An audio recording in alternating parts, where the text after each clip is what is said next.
মাছ daily হাণ্টলৈ আপোনালোকক স্বাগতম জনাইছোঁ। আহকচোন আজি নাৰিকল আৰু চুজিৰ লাড়ু বনাওঁ। তাৰ কাৰণে ৰুকি লোৱা নাৰিকলখিনি ধুনীয়াকৈ মই দুটা নাৰিকলত 3 কাপ আৰু তাতকৈ অকণমান বেছি চেনি দি এনেকৈ মেৰিনেট কৰি ল'ম। এনেকৈ ভালকৈ খানোতে চাওক পুৰা জোৰকৈ খানিব, মই যেনেকৈ হেঁচি হেঁচি খানিছোঁ যাতে নাৰিকলৰ যিটো গাখীৰ থাকে সেইটো ওলাই যায় মানে। তাৰপিছত এনেকৈ আধা ঘণ্টামান মেৰিনেট কৰি থ'ব। এইফালে আহক আমি যিটো চুজিৰ লাড়ু বনাম নাৰিকলৰ লগত, চুজিখিনি ফ্ৰাই কৰি লওঁ। এটা ডাঙৰ কাপেৰে মই ইয়াতে 1 কাপ দিছোঁ, দুটা নাৰিকলত ব্যৱহাৰ কৰিম। এইখিনি মই অকণমান আৰু 2 লাৰমান দি ফ্ৰাই কৰি ল'ম। তো এইখিনি ফ্ৰাই হোৱাৰ পিছত আপুনি বহুত বেছি ফ্ৰাই নকৰিব, অকণমান ফ্ৰাই হোৱাৰ পিছত এনেকৈ নমাই থ'লোঁ। এতিয়া মেৰিনেট কৰা নাৰিকলখিনি ধুনীয়াকৈ ভাজিবলৈ আৰম্ভ কৰোঁ। প্ৰথমতে আপুনি 1-2 মিনিট হাই ফ্লেম দি এনেকৈ লৰাই থাকক। তাৰপিছত আপুনি যেতিয়া চেনিটো গলিবলৈ ল'ব তেতিয়া আপুনি ফ্লেমটো কমাই দিব। কিন্তু নাৰিকলৰ লাড়ু বনাওঁতে হেতাখন আপুনি এৰি গুচি নাযাব মানে।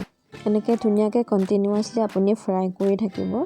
তাৰপিছত এনেকৈ ফ্ৰাই কৰি থকাৰ পিছত চেনিখিনি ভালকৈ গলি যাব ধৰাৰ লগে লগে আপুনি ফ্লেমটো হাই ফ্লেমৰ পৰা মিডিয়াম নাইবা ল' সেনেকৈ আপুনি বনাই থাকিব। এইখিনি সময়ত যেতিয়া আপুনি গম পাব চেনি নাৰিকল ধুনীয়াকৈ লগ লাগি গৈছে গলি, আৰু তেতিয়া আপুনি প্ৰি ফ্ৰাইড যিখিনি আমাৰ চেল' ফ্ৰাইড চুজি আছে সেইখিনি যোগ কৰি দিব ইয়াতে। তাৰপিছত আকৌ ধুনীয়াকৈ আপুনি এতিয়া একদম ল' ফ্লেমতে এনেকৈ দুয়োটা বস্তু নাৰিকল চেনি আৰু চুজিখিনি মিক্স কৰি ল'ব ধুনীয়াকৈ। এনেকৈ ভালকৈ মিক্স হোৱাৰ পিছত মানে চাওক মই হেতাখন কেনেকৈ দিছোঁ চাব, খন্তিখন এনেকৈ মিক্স কৰিব মানে ধুনীয়াকৈ, তেতিয়াহ'লে মিক্স খাই যাব। আৰু চুজি দিয়াৰ পিছত আপুনি আৰু বহুত বেছি ফ্ৰাই কৰিবৰ দৰকাৰ নাই। এইখিনি সময়ত আপুনি ভালকৈ মিক্স আপ হোৱাৰ পিছত আপুনি কি কৰিব পাৰিব, লাড়ু বনাবৰ কাৰণে ৰেডি হ'ব। চুজি দিয়াৰ পিছত আৰু বেছি সময় নালাগে, ৰেডি হৈ থাকিব আপুনি। এতিয়া এনেকৈ ফ্ৰাই কৰি আপুনি এবাৰ আঙুলিৰে টিপি চাব, মানে লাৰি চাব মিশ্ৰণটো আঠা হৈছে নে নাই। তাৰপিছত আপুনি বেলেগ এটা পাত্ৰত এইটো ট্ৰান্সফাৰ কৰি ল'ব ধুনীয়াকৈ।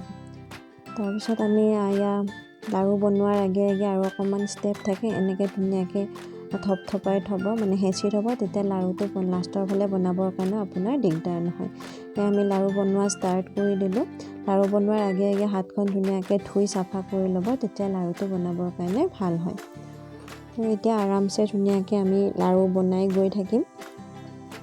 আমি দুজন মানুহে ষ্টাৰ্ট কৰিছোঁ।